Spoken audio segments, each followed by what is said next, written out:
town. Might as well have fun while we can. Wait, I'm in love with I Summer. want to fight them. Kembali lagi di Cinema Weekend. Untuk film pertama yang akan kami referensikan adalah Split. Di film ini James McAvoy menuai banyak pujian karena di film ini ia memerankan seorang laki-laki bernama Kevin yang mempunyai 23 kepribadian. Dan cerita mulai bergulir ketika satu kepribadian Kevin menculik 3 gadis remaja di sebuah parkiran.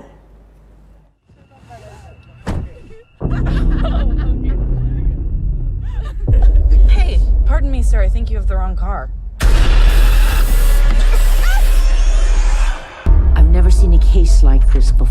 James McAvoy kembali membuktikan kelihayannya berakting. Kali ini di film rilisan anyar berjudul Split. Ia memerankan seorang laki-laki yang mempunyai 23 kepribadian yang berbeda-beda. Mulai dari laki-laki biasa, perempuan, hingga anak berusia 9 tahun. Film bergenre horror thriller ini mulai mencekam saat satu kepribadian Kevin memutuskan untuk menculik 3 gadis remaja di sebuah parkiran.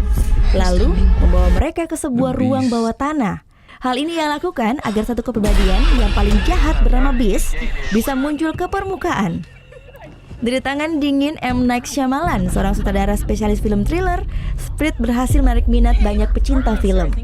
Di dalam negeri sendiri, sejak dirilis pada 15 Februari lalu, Split menjadi film impor terlaris di Indonesia dalam minggu pertama penayangannya.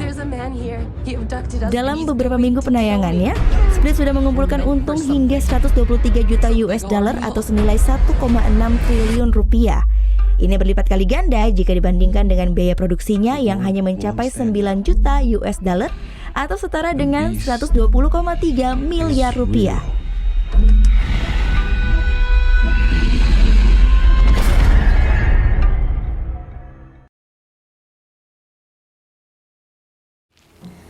Udah selesai kan nontonnya? Nah, jadi jangan lupa buat like, komen, dan subscribe ya.